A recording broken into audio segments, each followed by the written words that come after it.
So children, now our topic for today is advancing monsoons, that is the rainy seasons from the southwest monsoon season. The rainy season it extends from June to September. So rainy season जो start होता है वो जून से start होता है और सितंबर तक वो चलता है, एंड होता है सितंबर में. Intense heating in north west India creates low pressure reason. जो नॉर्थ वेस्ट में ज़्यादा हीट पाने से, मैंने आपसे कहा था जब टेम्परेचर ज़्यादा होता है तो प्रेशर कैसा हो जाता है, लो. सो इंटेंस हीट जब ज़्यादा हीट पाता है नॉर्थ वेस्ट रीजन तो वो प्रेशर कैसा हो जाता है, वहाँ पर लो प्रेशर रीजन होता है. Low pressure attract the wind. So low pressure क्या होता है, जब प्रेशर वहाँ पे लो होता है तो it attracts the wind from the surrounding reason. आसपास की जो एयर होती हैं वो उस लो प्रेशर एरिया पे आके उसकी जगह कवर करती हैं. After having rains for a few days some time monsoon fails to occur for 1 or more weeks is known as break in the monsoons. So आप देखेंगे जून से सितंबर के बीच में आपको डेली बारिश नहीं दिखेगी, डेली रेनफॉल नहीं होता, बीच में ब्रेक हो जाता है हफ्ता 10 दिन का. उसको हम बोलते हैं ब्रेक इन द मानसून. सो इस तरह के ब्रेक होता है मानसून में. और मानसून किस तरह से हमारे इंडिया में एंटर करता है और यूपी तक कब तक आता है वो. सो जून टू सितंबर होता है time. So monsoon wind, you can see how it is moving from the interior tropic convergence zone and moving from the Arabian Sea, and it moves to the coastal region and then to the northwest part of the India.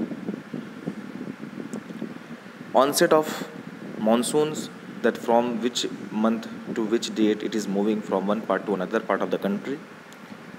Advancing monsoon, the rainy season. Advancing monsoon जो आने वाले monsoon होता है उसको हम बोलते हैं advancing monsoons.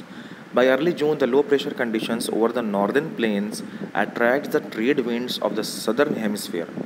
These southern trade winds originate over the warm subtropical areas of the southern oceans. These winds are strong and blow at an average velocity of 30 km per hour. With the exception of the extreme northwest, the monsoon winds cover the country in about a month. So इस तरह से जो western winds होती हैं वो एक महीने तक कवर कर लेती हैं और with the velocity of 30 kilometre per hour ये एवरेज वेलोसिटी और मूव करती हैं पूरे पार्ट्स पे इंडिया के. The south west monsoons entirely changes the weather in India. South west monsoons पूरे इंडिया की क्लाइमेट को बदल देता है. The Western Ghats receives heavy rainfall. जो वेस्टर्न घाट है ज़्यादा वहाँ पे बारिश होती है, मोर देन 250 सेंटीमीटर.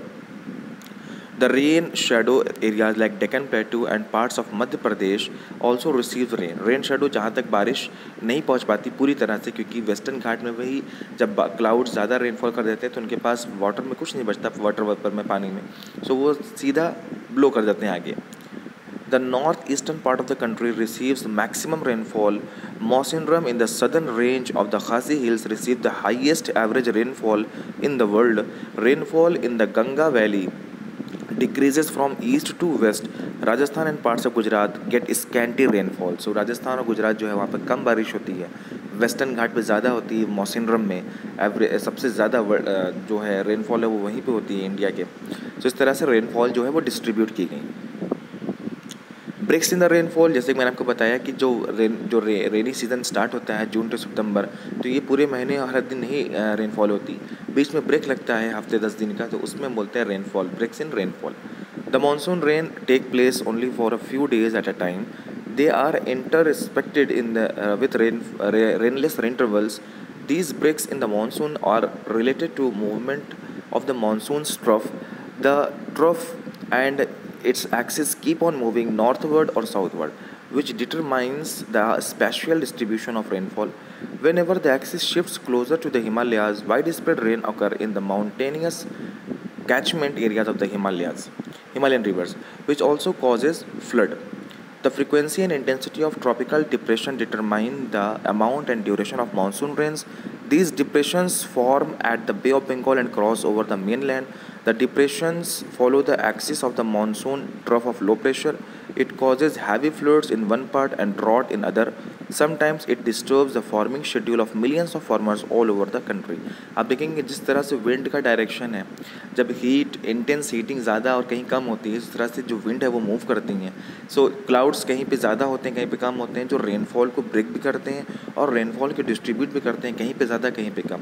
तो इस तरह से कई फार्मर्स हैं जिनकी जो एग्रीकल्चर है वो उस पर इम्पैक्ट डालता है. रिट्रीटिंग मानसून जो दूसरा है, जाता हुआ मानसून जो है वो कब है, it extends from October to November. तो अभी जो सीज़न चल रहा है वो कैसा होने वाला है, वो है रिट्रीटिंग मानसून्स के, अब मानसून्स जा रहे हैं। Vertical sunrise start shifting towards northern hemisphere, जो सीधे लाइन पड़ रही थी, सनलाइट पड़ रही थी, वो धीरे धीरे स्लाइडिंग पड़ रही है। Low pressure region shift from northern parts of India towards south. So अभी लो प्रेशर जो नॉर्थ में पड़ रहा था वो कहाँ अब जाने लगा है, साउथ में जाने लगा है। Owing to the conditions of high temperature and humidity, the weather becomes rather oppressive. This is commonly known as October heat. So अब देखेंगे कि जिस तरह से हीट क्रिएट हो रही है एटमॉस्फेयर में, सो जो नॉर्दर्न हेमिस्फीयर जो लो प्रेशर एरिया था वो धीरे धीरे शिफ्ट करते हुए साउथ में जा रहा है, और जो एक तरह का टेम्परेचर ह्यूमिडिटी है वो ज़्यादा होगी अक्टूबर मंथ में, जिसको हम बोलते हैं अक्टूबर हीट। ये इंपॉर्टेंट है। विथड्रॉल ऑफ मानसून, जैसे मानसून हमारे इंडिया से वापस जा रहा है और धीरे धीरे कोल्ड वेदर सीजन आने वाला है, ठंड आने वाली है। डिस्ट्रीब्यूशन ऑफ रेनफॉल, कैसे डिस्ट्रीब्यूट किया गया है रेनफॉल को, that parts of western coast and north eastern India receives over about 400 centimetre of rainfall annually, but in western Rajasthan and adjoining parts of Gujarat, Haryana and Punjab, it is less than 60 centimeter. Rainfall is equally low in the interior of the Deccan Plateau and east of the Sahyadris because of low precipitation found around Leh in Jammu and Kashmir. The rest of the country receives moderate rainfall. Snowfall is restricted to the Himalayan region. So snowfall Himalayan region को restrict है, बाकी सारी जहाँ पर rainfall जो है वो distribute हैं, कहीं पर ज़्यादा कहीं पे कम। Based on the nature of monsoons the annual rainfall is highly variable from year to year. So जो मानसून है वो आप देख रहे हैं कि जो विंड्स हैं वो किस तरह से मूव कर रही हैं अर्थ सन की इंटेंसिटी से। सो हर साल जो है वो मानसून जो क्लाइमेट है वो अलग अलग क्रिएट होता बनता है, और रेनफॉल उससे अकॉर्डिंग आती है, कभी ज़्यादा कभी कम। Variability is high in the regions of low rainfall such as parts of Rajasthan, Gujarat and leeward side of western Ghats. Leeward side बोलते हैं उस साइड्स को माउंटेन के जहाँ पर रेनफॉल जो है वो नहीं होती है। सो विंड वर्ड साइड उसे बोलते हैं जहाँ पर रेनफॉल ज़्यादा होती है, और माउंटेन का वो साइड जहाँ पर रेनफॉल कम होती है उसको हम बोलते हैं लीवार्ड साइड, जैसे राजस्थान हुआ, गुजरात हुआ। Similarly the areas of high rainfall are often affected by flood, areas of low rainfall are drought prone. तो जहाँ पर ज़्यादा बारिश होती है वहाँ पर फ्लड आता है, जहाँ पर कम होती है वहाँ पर सूखा पड़ता है, ड्रॉट। तो इस तरह से रेनफॉल के डिस्ट्रीब्यूशन से एरियाज़ का भी अफेक्ट पड़ता है, उनके टोपोग्राफी पर अफेक्ट पड़ता है। आप देख सकते हैं डिस्ट्रीब्यूशन ऑफ रेनफॉल कैसे किस, ये आपके मैप वर्क के लेगा, इंपॉर्टेंट, इसको मैप में करना है आपको, कहाँ पर ज़्यादा रेनफॉल हो रहा है, 50 centimetre, 50 to 100, then 100 to 200 and then more than 200। ये रेनफॉल एनुअली का बताया जा रहा है कि पूरे साल में कितने रेनफॉल किस एरिया में होता है। Another season we have the spring season. The sun shines more and the days begin to get warmer. Spring season में क्या होता है कि सन जो है वो ज़्यादा शाइन करता है and the days begin to get warmer, धीरे धीरे जो दिन होता है वो ज़्यादा गर्म होने लगता है। स्प्रिंग का time when a baby animals are born, specially spring is a time when plants and trees wake up after a long winter snap. आप देखेंगे कि ठंड के टाइम में क्या होता है कि जो पेड़ होते हैं हरे भरे वो सूखने लगते हैं, झड़ने लगते हैं, और धीरे धीरे जब स्प्रिंग सीज़न आता है तो फिर से नई नई उसमें पत्तियाँ और नए फूल निकलने लगते हैं। Spring showers help to warm the earth, moisten the soil, helping new plants to grow. So ये स्प्रिंग सीजन की कैरेक्टरिस्टिक्स है कुछ। फॉल क्या है, leave changes to yellow, orange and red, इस तरह से चेंजेस होते हैं लीव्स में। Picking fruits and vegetables, animals get ready for winter. So इस तरह से एनिमल्स के भी चेंजेस हैं, प्लांट्स के भी चेंजेस हैं, फ्रूट्स वेजिटेबल्स में चेंजेस हैं। जो अगला टॉपिक है वो लास्ट है, वो monsoon as a unifying wind. Monsoon कैसे हमें यूनिफाई कर रहा है, एक साथ हमें जोड़ रहा है।